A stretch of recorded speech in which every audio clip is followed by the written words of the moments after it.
उसी में आप सबकी सलामती हो। उम्मीद है आप सब लोग अच्छे होंगे।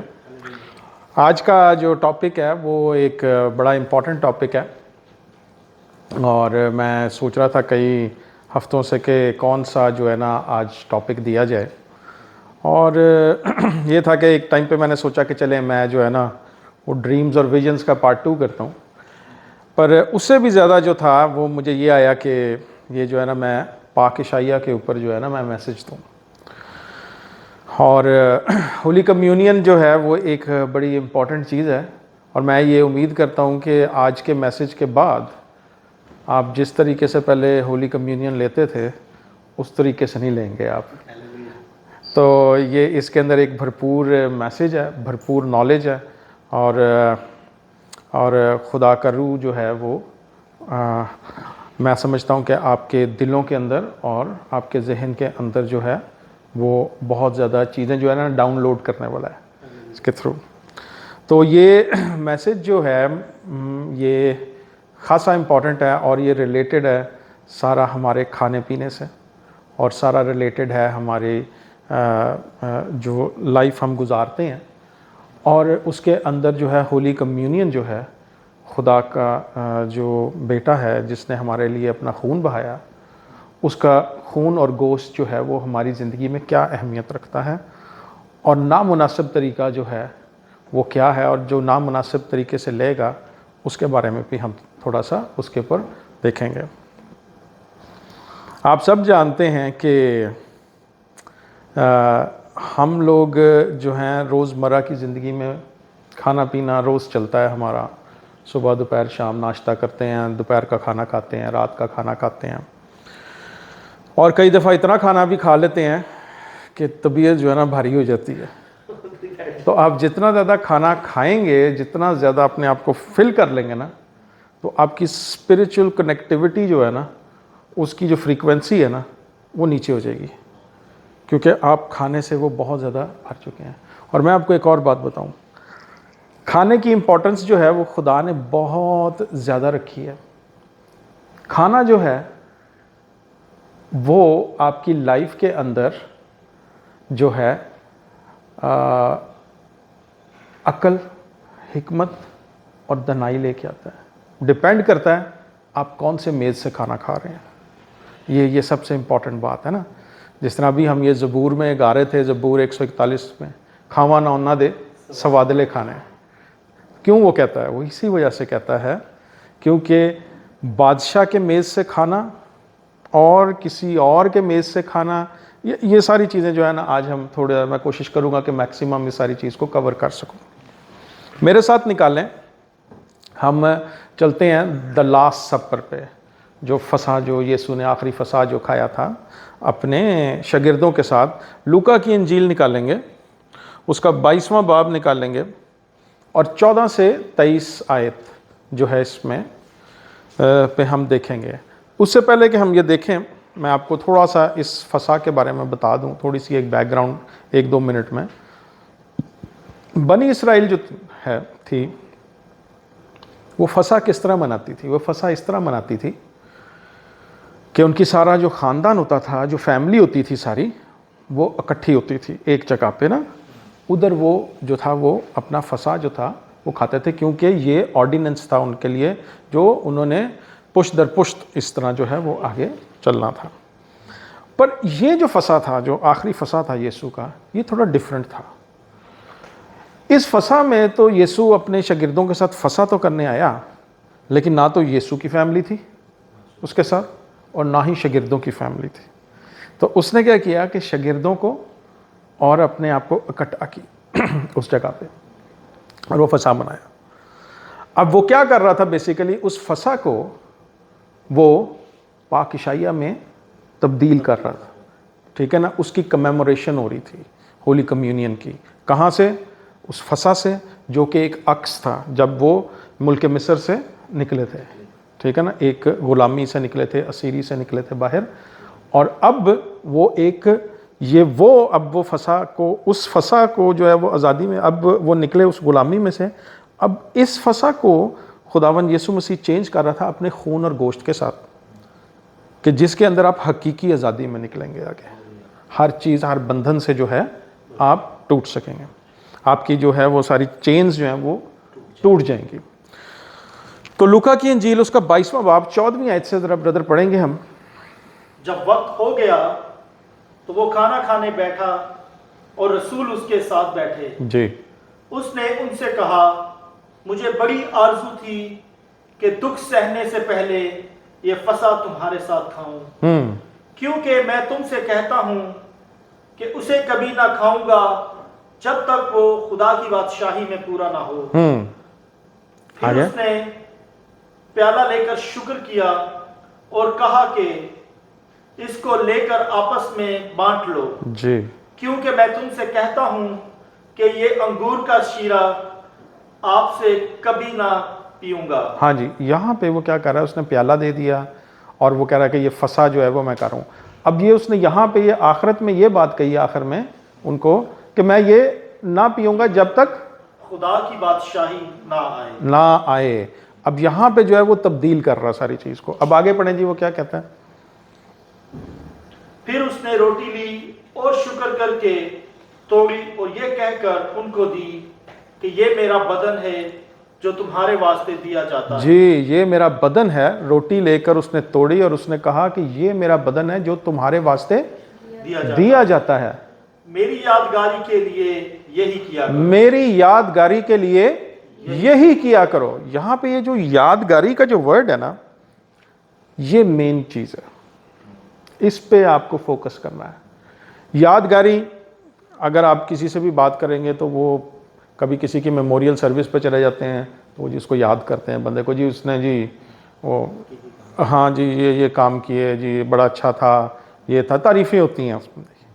पर यहाँ पे वो जो ये कह रहा है ना कि मेरी यादगारी में, और अमूमन लोग कहते हैं कि जी यादगारी जो है वो हम करते हैं जी, हाँ जी यीशु ने जी यीशु के बारे में हम बातचीत करते हैं कि जी ये यादगारी है जी। चलो जब भी आप होली कम्युनियन लेने लगते हैं तो ये आपके माइंड में आता है कि जी ये यीशु ने जी मेरे लिए जो है ना खून बहाया था, ये इतनी सी यादगारी हमारे अंदर है। पर ये बात नहीं है।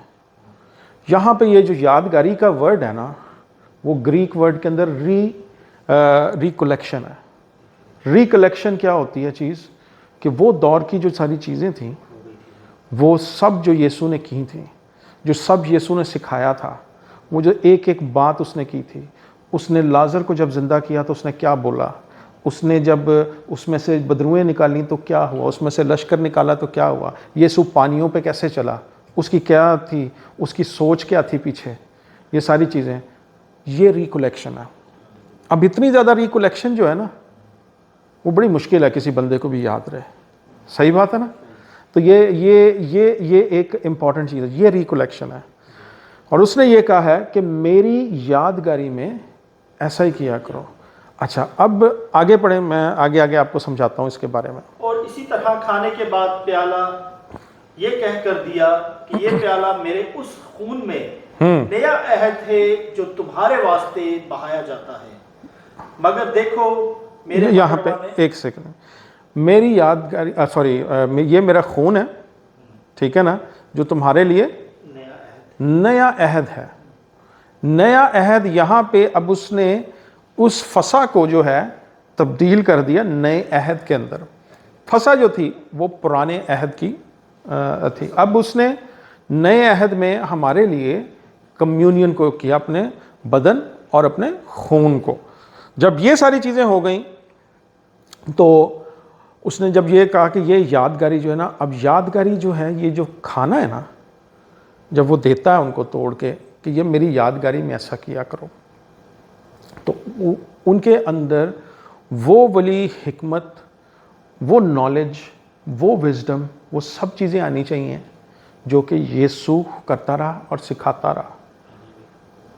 और अगर वो नहीं आएंगी ना उनके अंदर, तो इट मीन्स कि अभी तक उन्होंने उसको सही तरीके से, उसका मुकाशफा जो है वो समझा ही नहीं है। अच्छा, अब वो ये इसीलिए खून और गोश्त की बात करता है। मेरे साथ जो है ना, अभी आप निकालें पैदाइश की किताब और 3रा बाब। हम इतना ज़्यादा इसको क्योंकि रेफरेंसेस हैं इसमें, क्योंकि रेफरेंसेस मैं इसलिए आपको देना चाहता हूँ ताकि पहली बात ये है कि कोई ये ना समझे कि ये मेरा अपना ओपिनियन है। ये मेरा ओपिनियन नहीं है, ये बाइबल का ही ओपिनियन है जो मैं आपको आपके सामने रखना चाह रहा हूँ। पैदाइश 3 बाब, और हम उसकी दूसरी आयत से पढ़ेंगे। दूसरी आयत के अंदर से जो है ना उसकी 7 आयत, उसका वाकया ये आप सब जानते हैं कि शैतान जो था, जो अबलीस था, जो कि सांप था, वो किसके पास आया? हवा के पास आया। ठीक है, हवा के पास, औरत के पास जब आया तो औरत को उसने कहा कि ये जो फल है, तू क्या, तू ये खुदा ने ये कहा कि ये नहीं खाना तूने, लेकिन तू तो जब तू खाएगी तो तेरी आंखें खुल जाएंगी। तो उसने कहा था कि हमें तो खुदा ने ये बात कही है कि तूने सारे फल खा सकते हो, लेकिन इसको ना तो छूना और ना ही खाना। तो पर शैतान ने क्या किया? उसको, औरत को वर्गलाया। आगे पढ़ें जी, इसकी जो है ना 5वीं आयत से पढ़ें। बल्कि खुदा जानता है कि जिस दिन तुम इसे खाओगे तुम्हारी आंखें खुल जाएंगी, तुम्हारी आंखें खुल जाएंगी और तुम खुदा की मानित नेक और बद को जानने वाले बन जाओगे। ठीक है जी। अब क्या होता है कि तुम नेको बद को जानने वाले बन जाओगे। आपके ख्याल में, मुझे एक छोटी सी बात बताएं, आपके ख्याल में नेक और बद के बारे में, अच्छे और बुरे के बारे में, ये खाने से पहले जो था आदम और हवा जो थे, वो नेक और बद के बारे में नहीं जानते थे?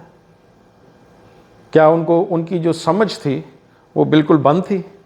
उनको नहीं पता था कि जी मैं अगर कोई ऐसी चीज़ करूँगा तो वो गलत हो जाएगी। इस मीन्स कि उसको ये पता थी बात, और उसको ये भी पता थी कि अगर हम ये फल खाएंगे तो ये एक बुरी चीज़ है और ये खाएंगे तो हम मरेंगे।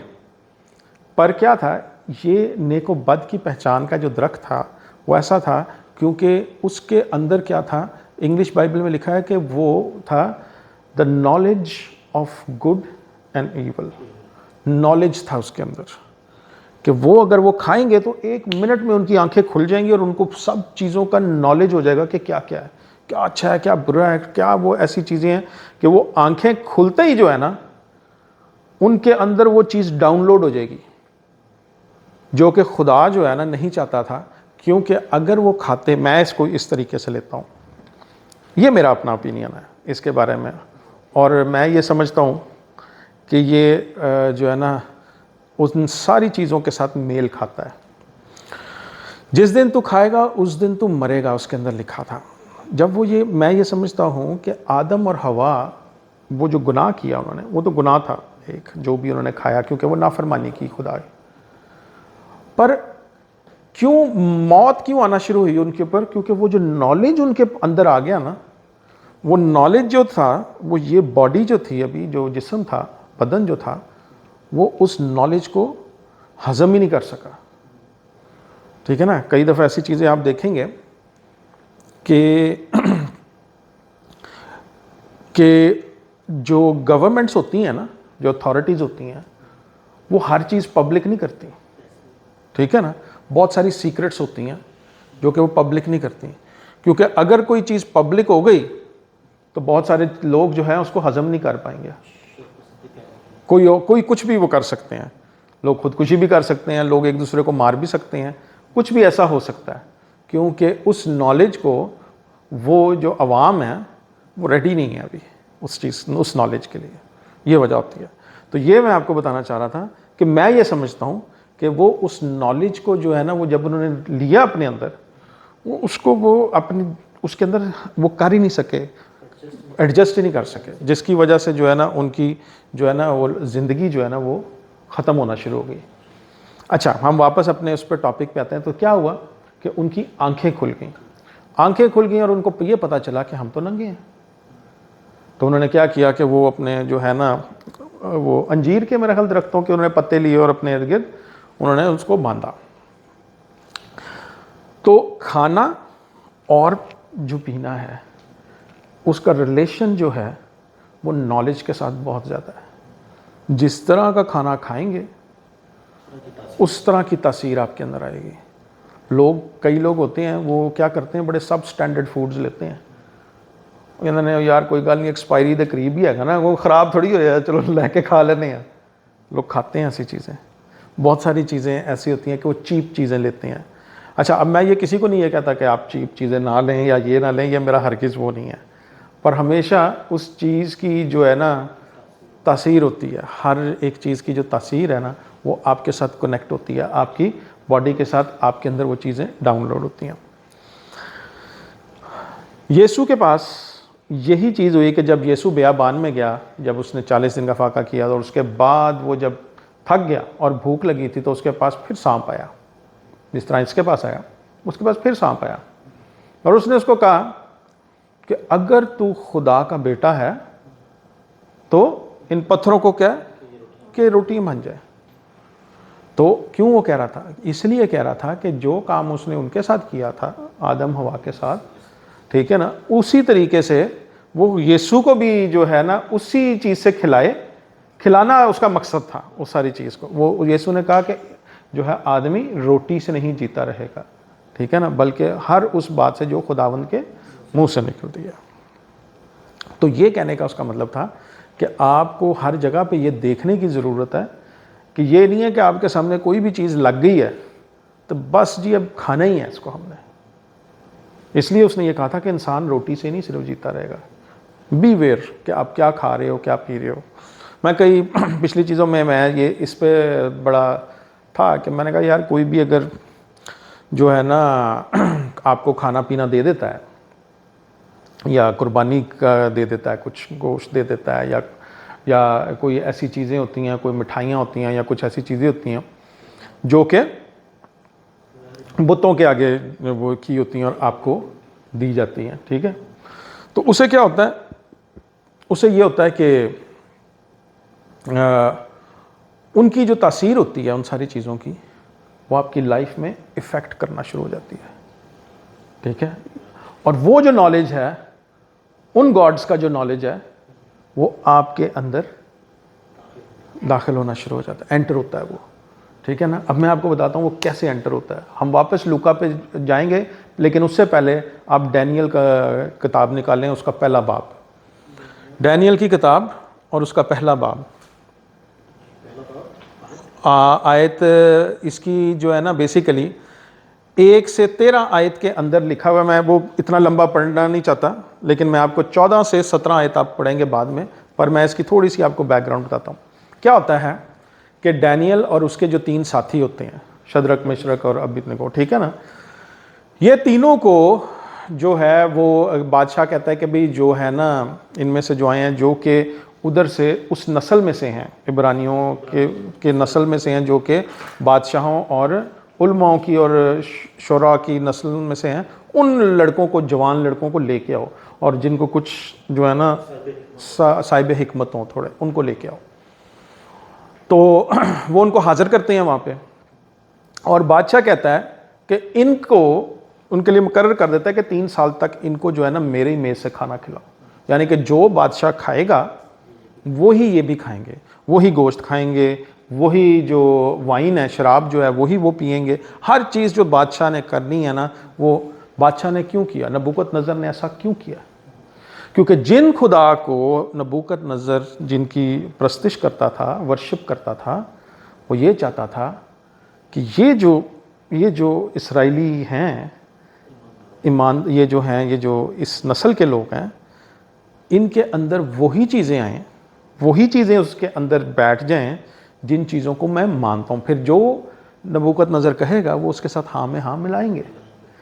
तो क्या होता है कि डैनियल जो है वो कहता है, उधर वो जो उनका जो ख्वाजा सरा का जो हेड होता है उसको कहता है कि भाई तो एक काम कर कि मैं बादशाह के मेज़ से जो है ना अपने आप को नापाक नहीं कर सकता। क्यों कहता है वो? क्योंकि उसको पता होता है कि बादशाह क्या कर रहा है, क्या खिला रहा है।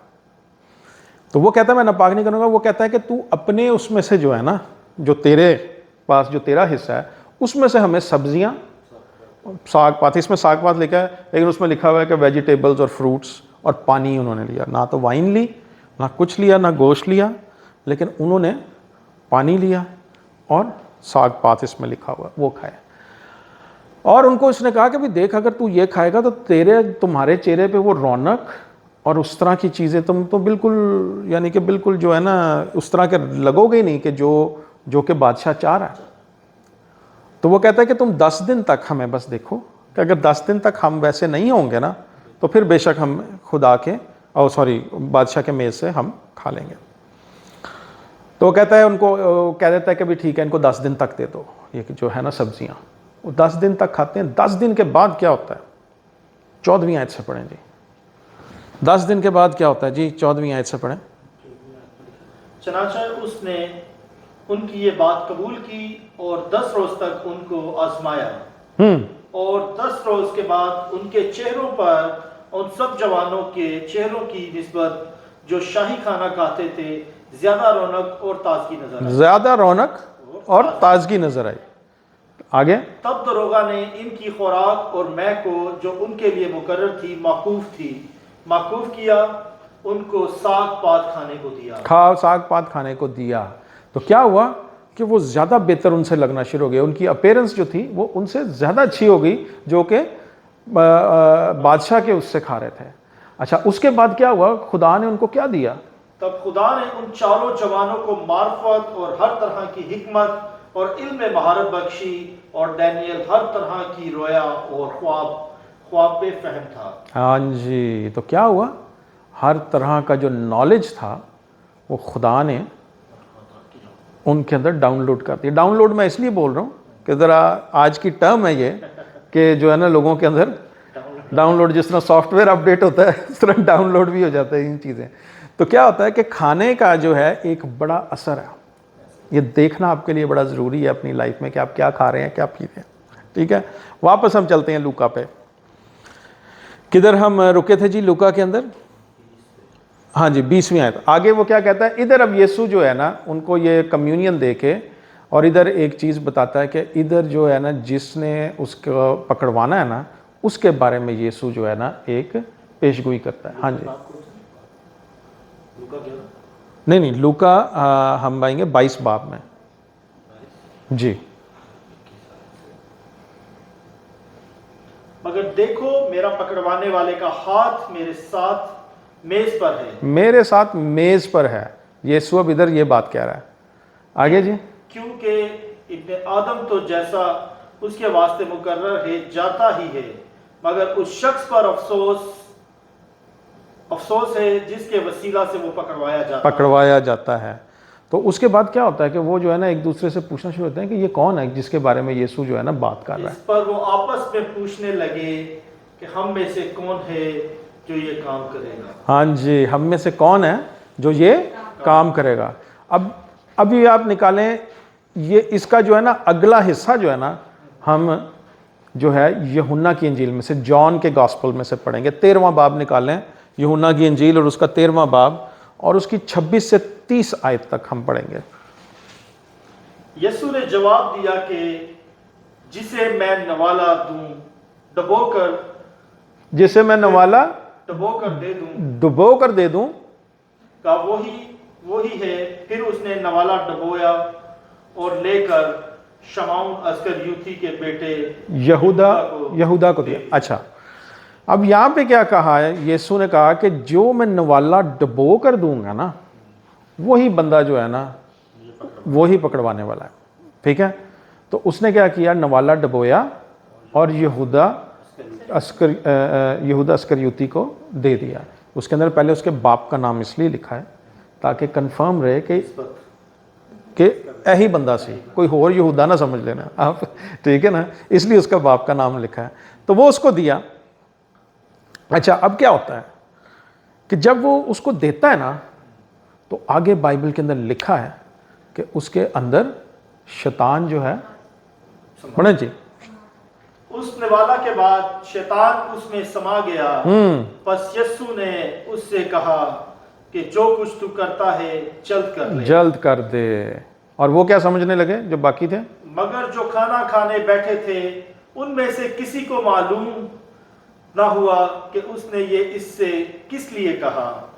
चनाचा यहूदा के पास थैली रहती थी, इसलिए बात समझा कि यीशु ने उससे ये कहा कि जो कुछ हमें ईद के लिए दरकार है खरीद ले, या ये कि मोहताजों को कुछ दे। अब क्या हुआ कि जो उनकी अंडरस्टैंडिंग थी ना बाकियों की, हालांकि यीशु ने मेज पे बोला जिसको मैं नवाला डुबो कर दूंगा ना वही है, तो वो अभी तक उनको कुछ पता नहीं चला कि क्या होगा। क्यों नहीं पता चला? हालांकि वो यीशु के साथ खा रहे थे। इसलिए क्योंकि इससे पहले यीशु ने कहा था कि मैं ये जो अंगूर का शीरा है, ये जो है, मैं वाइन उतनी देर तक ये मेरे नहीं आएगी जितनी देर तक खुदा की बादशाही में ये सब चीज़ें थी। अभी क्या था? क्योंकि अभी रेजरेक्शन नहीं हुई थी। अभी जो होना था काम के, जिसके अंदर वाकई यीशु की क्रूसिफिक्शन थी, वो होनी थी, वो नहीं हुई थी अभी तक। तो अभी तक उनकी इसलिए आंखें नहीं खुली थी। अब मैं अभी आपको आगे बताऊंगा कि कैसे है। तो यहाँ पे क्या था कि अक्सर हम देखते हैं कभी कभार, मैं किसी को बुरा भला नहीं कह रहा, कि कई डिनोमिनेशंस में ना डबो के देंगे ना कि खा लो, कि वही बंदा है मजाक कर रहा हूँ, ये वही यहूदास करयूती है। तो इसलिए ये सारी चीज़ों को जो है ना आपने ये बड़े गौर से देखना है और समझना है। मेरे साथ निकालें, अब हम चलते हैं पौलुस रसूल का जो ख़त है करंथस के नाम, पहला करंथियों उसका 11वां बाब। इधर पौलुस रसूल जो है वो एक बड़ी इम्पॉर्टेंट बात कर रहा है। तो पौलुस रसूल को भी यही मुकाशफा मिला जो कि यीशु मसीह ने अपने मेज़ पे दिया। हाँ जी, निकाला जी 11वां बाब। अच्छा जी, 11वें बाब की हम पढ़ेंगे 23वीं आयत से।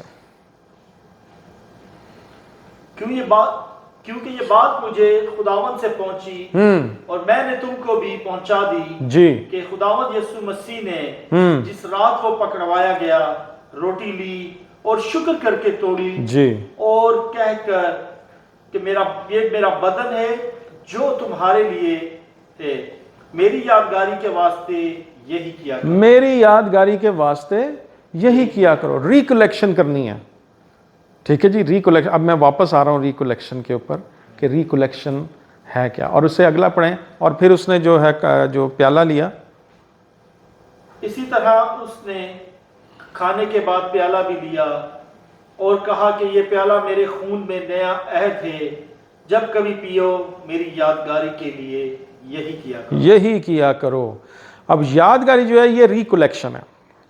रिकलेक्शन जो है, जैसे मैंने आपको बताया कि वो नॉलेज है जो कि यीशु मसीह जो है अपने कलीसिया के लिए और या अपने बदन के लिए छोड़ के गया है। अब वो आपके अंदर रिकलेक्शन इसलिए आएगी क्योंकि जो है अब आप न्यू क्रिएशन है, आप एक नई मखलूक हैं। अब आप ना जो है किसी खून से, ना इंसान के किसी इरादे से, बल्कि आप अब खुदा से पैदा हुए हैं। तो खुदा से पैदा होने का मतलब ये है कि जो आपका डीएनए है ना, वो बिलोंग करता है पीछे से। अब जो भी रिकलेक्शन है ना आपकी लाइफ की, या फोर फादर से, या वो जाके यीशु मसीह तक जो मिलती है, वो आपकी रिकलेक्शन कहाँ से होगी?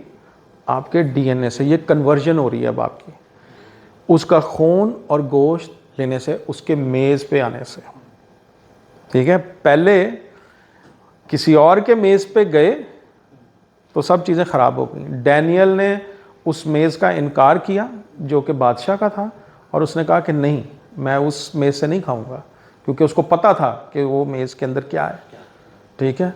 तो उसने क्या किया कि उसने खुदा के उसमें से लिया और खुदा ने उसको हर तरह की फहम दिया।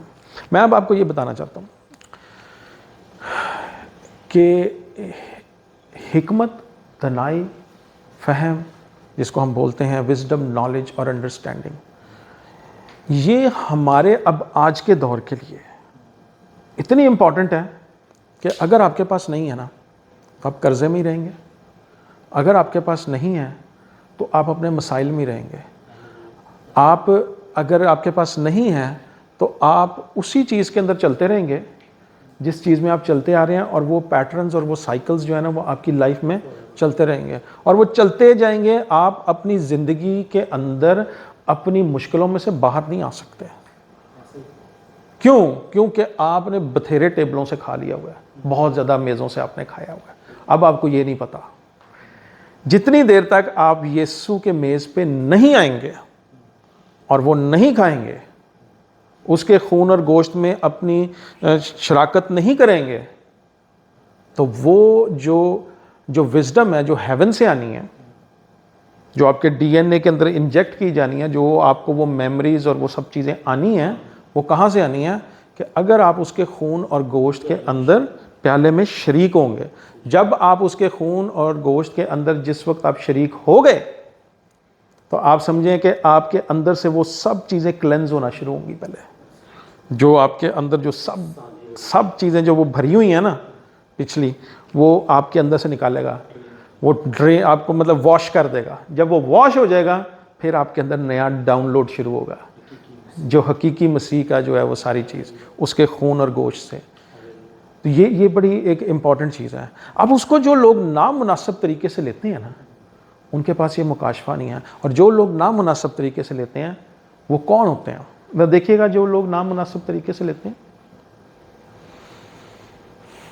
इस वास्ते जो कोई नामुनासिब तौर पर खुदावंद की रोटी खाए या उसके प्याले में से पिए, वो खुदावंद के बदन और खून के बारे में कसूरवार होगा। खुदा के बदन और उसके खून के बारे में कसूरवार होगा, यानी कि वो शख्स उन लोगों में शामिल हो जाएगा जिसने उसको सलीब दी थी, मसलूब किया था, जिसने उसका कत्ल किया था।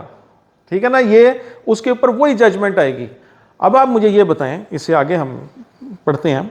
अब आप मुझे एक बात बताएं, जब यीशु शागिर्दों के साथ मेज पे बैठा था, तो उसमें कौन ऐसा था जिसने नाम मुनासिब तरीके से लिया था? यहूदा इस्करियोती था। क्या हुआ था उसके साथ? उसके अंदर शैतान एंटर हो गया, समा गया उसके अंदर, और वो निकल गया उसी काम पे। यीशु को पता था। तो जजमेंट जो है आगे वो यही बताता है कि आगे क्या है। बस आदमी अपने आप को आजमा ले और उसी तरह उस रोटी से खाए और प्याले में से पिए, क्योंकि जो खाते पीते वक्त खुदावंद के बदन को ना पहचाने, वो उसके खाने पीने से सजा पाएगा। इसलिए बड़ा इंपॉर्टेंट है कि ट्रेडिशनली जब हम अपने चर्चेज़ में जाते हैं, तो ट्रेडिशनली जो है ना, हमें जो बात कही जाती है, कहती है जी अपने आप को जांचो कि आपके अंदर कोई गुनाह तो नहीं है, आपने जो है किसी को माफ़ करना है तो माफ़ करें, ये करें। ठीक है, वो मैं उन बातों को ये नहीं कहता कि वो गलत कहते हैं, वो ठीक है, वो देखना चाहिए, अपने आप को जांचना चाहिए उसमें। पर जो उसका नॉलेज है ना, वो ये है जो मैं आपको बताना चाह रहा हूँ। और यही मैं आपको बाइबल से ही अभी साबित करूँगा। जब हम इसके जो है एंड में जा रहे हैं, हम जब इसके क्लाइमैक्स पे पहुँचेंगे ना इस मैसेज के, तो आपको पता चलेगा कि जो बात सारी आपको कही गई है, जो बाग अदन से स्टार्ट हुई थी, उसका अब इफ़ेक्ट क्या है। ठीक है, तो जब हम इसको नामुनासिब तरीके से लेते हैं ना, विदाउट नॉलेज कि है क्या ये, बस ले लिया।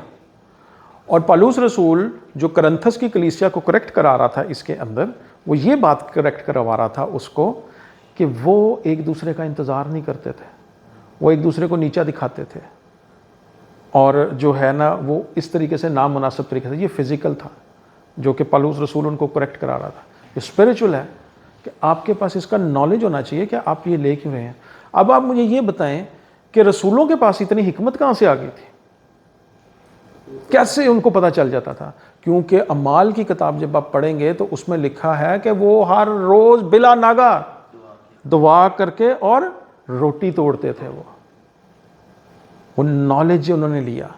कैसे उनके पास नॉलेज आ गया? हमें सिर्फ एक बात बताई जाती है, जी पाक रूह आपके पास आएगा। बिल्कुल पाक रूह आपको मिलेगा, पर पाक रूह आपकी लाइफ में एक्टिवेटेड भी तो होना चाहिए ना, जिसकी वजह से आप उन सारी चीज़ों को ओवरकम कर सको। हम ना ये सारी चीज़ें, ये नॉलेज मेरे पास कहाँ से आया? ये नॉलेज इस तरह आया क्योंकि हम बहुत सारी चीज़ों में हम सोच रहे थे कि जो है ना कि हमारे पास कैसे रहेगी यार, हिकमत आनी चाहिए कि हमें पता होना चाहिए कि जो हम काम करने जा रहे हैं उसमें हमारे साथ कोई धोखा ना करे। ठीक है, अब यीशु को तो पता था यहूदा इस्करियोती ने धोखा ही करना है। ठीक है ना, तो मेरे बेटे ने ये कहा, ये शब्द ने, कि जी ऐसी नॉलेज होनी चाहिए आपके पास कि आप यूं चलते हुए जा रहे हैं और आपको पता चल जाना चाहिए कि ये जो साथ वाला बंदा है ना, इसको इस चीज़ की ज़रूरत है। ये डाउनलोड आपके पास आना चाहिए। ये इस डाउनलोड की बात कर रहा है वो यीशु जो है, कि उसके खून और गोश्त में जब आप शरीक होंगे तो ये होगा, आपको पता चलना शुरू हो जाएगा। जैसे वो लिखा हुआ है, और रूह हक जो है, रूह कुदस जो है, वो तुम्हें आने वाले दौर के बारे में बताएगा। सारी चीज़ों के बारे में आपको पता चल जाएगा। आपको 1 मिनट में पता चल जाएगा कि ये जो शख्स मेरे सामने आकर बैठा है ना, ये बंदा ठीक नहीं है। अगर मैंने इसके साथ कोई काम में शराकत की तो प्रॉब्लम है, तो धोखा है। और अब तो बहुत ज़्यादा है, इतना ज़्यादा धोखा है कि आपने रिसेंटली 2 दिन पहले देखा होगा, सुना होगा कि वो अमेरिका में उन्होंने वो रिलीज़ कर दी है कि जो खलाई मखलूक़ें हैं, एलियंस जो हैं, वो दुनिया के ऊपर है।